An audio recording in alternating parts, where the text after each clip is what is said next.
एक सुनसान गांव में, जहां बरसों से रहस्य और डर का साया था, एक साधु का आगमन हुआ। उसकी लंबी जटाएं, भगवा वस्त्र और रहस्यमयी आंखें लोगों को अजीब लग रही थी। वह एक वीरान हवेली के पास रुका जो सालों से खाली थी।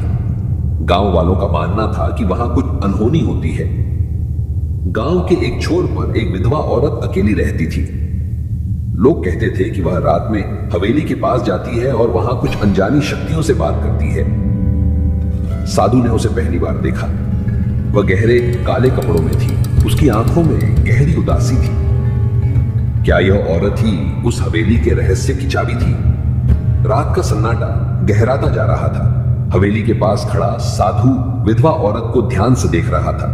अचानक औरत ठिठक गई और पीछे मुड़ी। उसकी आंखों में अजीब सा डर था। साधु ने धीरे से पूछा, क्या तुम यहां कुछ ढूंढ रही हो? औरत कुछ पल चुप रही, फिर बोली, यह हवेली सिर्फ खंडहर नहीं है।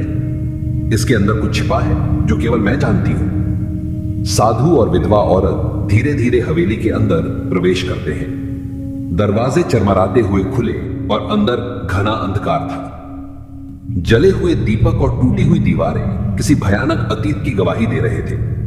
अचानक एक ठंडी हवा का झोंका आया और एक रहस्यमयी आवाज गूंज उठी, तुम यहां क्यों आए हो? विधवा औरत कांप उठी, लेकिन साधु स्थिर खड़ा रहा। साधु ने मंत्रों का जाप करना शुरू किया। हवेली की दीवारें कंपन करने लगीं और अचानक एक परछाई प्रकट हुई। विधवा औरत डर से पीछे हट गई। परछाई धीरे धीरे स्पष्ट होने लगी।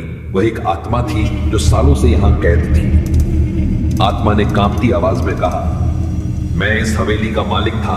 मुझे विश्वासघात से मार दिया गया था और अब मेरी आत्मा यहीं भटक रही है। साधु ने अपनी आंखें बंद की और शक्तिशाली मंत्रों का उच्चारण करने लगा। हवेली की हवा भारी हो गई, जैसे कोई अदृश्य शक्ति वहां विरोध कर रही हो।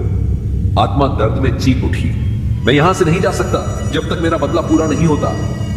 विधवा औरत घबराई, लेकिन साधु ने उसे शांत रहने को कहा। अब सवाल यह था, क्या साधु आत्मा को मुक्त कर पाएगा या कोई और बड़ा रहस्य अभी बाकी था? आत्मा की आंखों में जलती हुई आग थी। उसने कांपती आवाज में कहा, मुझे मेरे सबसे करीबी ने धोखा दिया था। मेरे धन और इस हवेली के लिए मेरे ही नौकर ने मेरी हत्या कर दी। विधवा औरत ने चौंक कर कहा, लेकिन यह हवेली तो वर्षों से वीरान है, तुम्हारी हत्या कैसे हुई? आत्मा कराहते हुए बोली, मेरा हत्यारा अभी भी जिंदा है और वह यहीं आसपास है। साधु की आंखों में गहरी गंभीरता थी। क्या अब सच सामने आएगा? साधु ने अपनी माला घुमाई और गहरी सांस ली। उसने आंखें बंद कर ध्यान लगाया और कुछ क्षणों बाद उसकी आंखें चमक उठी। तुम्हारा हत्यारा यही है, उसने गंभीर स्वर में कहा। तभी हवेली के कोने में खड़ा एक बूढ़ा व्यक्ति कांपने लगा। विधवा औरत ने चौंक कर पूछा, यह कौन है? आत्मा गुस्से से गरजी, यही मेरा नौकर था जिसने मुझे धोखा दिया। बूढ़ा आदमी घबरा कर भागने लगा, लेकिन साधु ने उसे रोक लिया। साधु ने अपनी माला उठाई और मंत्रों का जाप किया। हवेली की हवा भारी हो गई, जैसे न्याय का समय आ गया हो।